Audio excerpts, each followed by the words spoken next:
Hello everyone, welcome back to Tinateach HTML series. Our lesson today, lesson number 14, I think, we'll be looking at links. So a little bit about the aesthetic before we move on to our lesson. I know that I've been changing it up. I was not happy with the previous design, so I think this design we're gonna stick with it for quite a long time. I'm just gonna modify and change it a little bit, but it's gonna stay this way. Okay, so let's look through what we'll be dealing with. We'll be looking at the definition of links, the A tag, and then the functionality of links, like how does it work, how is it formatted, and last but not least, the syntax. So let's get on with it. Okay, first is the syntax. We've learned about this in previous lessons before. With the A tag, you can create a hyperlink, okay? And within the A tag, we have the href attribute. And within this href attribute, we put in the link. If you want to link it to a YouTube page, then you just go to YouTube, you copy the link in your browser, and you just paste it there in the URL space right here. And once you close the first tag, you have a text, right? But it doesn't have to be a text. It could just be anything, really. You can make anything a link with HTML. You can make a button. You can make some JavaScript elements. You can make some shapes, some images, And then you close the tag as all non-empty tags must be closed. Okay, now let's move on to the next part. What's href? Okay, I've said this before. Href is the source or the destination of the link. Now, since we're looking a bit deeper into link, aside from using a website link, you can use what's known as a local link. It works very much the same way as the src or the source attribute in the image tag works. So the source attribute of the image tag, it takes the route of an image that you have already saved locally in your computer. And you can do the same with links. Okay, I'll show you in a little bit. Now let's move on from our href. We have the formatting. So this is a default in all browsers, and this is what the links will be shown as unless you style them with some CSS. Okay, so we have underlined and blue for unvisited links. What it means is that you haven't clicked on the link yet. Underline and purple for visited, meaning that you have clicked it before. And then underline and red is active. Active means that the link is clickable, but if you click on it, it would direct you to another website. As simple as that.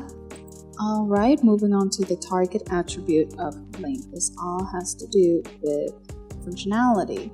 You have a bunch of options here: self, blank, parent, and top. So what this deals with is that, when you click a link, a lot of the times it opens in a new tab, right? Sometimes it doesn't. It opens in the same tab on the same website that you click the link on. So this is what the target attribute handles. If you don't specify the target attribute, you go with default self. It opens in the same window, same tab, right? If you go for blank, it opens in a new tab. If you go for parents, it opens in the parent frame, so on and so forth.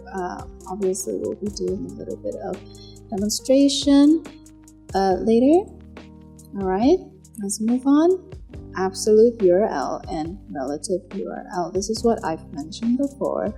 You can either use a website link that you find on your browser on the internet, and you put it in the href attribute, or you can use a local link or a relative URL. Okay, since we already know what absolute URL are, they're so common. A relative URL, once again, is a local link specified without the HTTPS part. Now let's look at some examples of absolute and relative URL. You have your simple common absolute URL. This is a YouTube page, obviously, and then you have a relative URL. The first part right here, CSS, it specifies a CSS folder that this file default.asp is nestled within. Alright, now let's make a heading.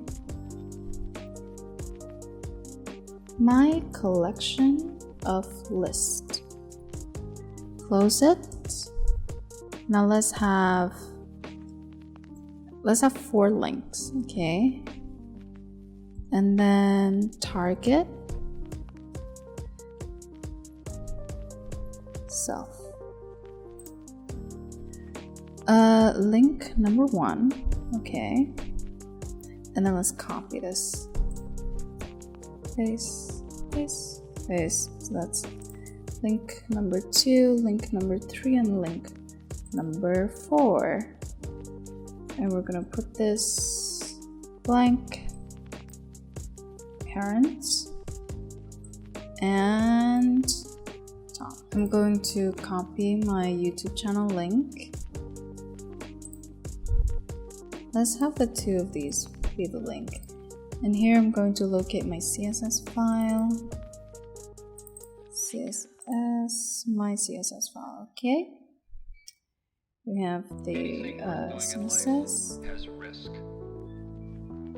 Let's check if it's correct. My CSS file.css. Okay, and for this one I'm not gonna put anything. Let's see how the formatting works, the default formatting. And down here I'm gonna create some more links. I'm not gonna put anything within them. And I'm gonna say formatted link. Okay, just so we know how the CSS works with this. Color red.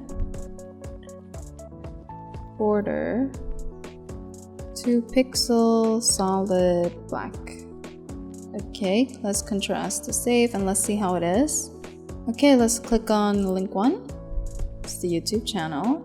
Let's go back. Link 2. Oh, it opens in a new tab. YouTube channel once again. Let's see link 3. This is our CSS file on the previous lesson. Link 4, there's nothing, right? We haven't linked to anything.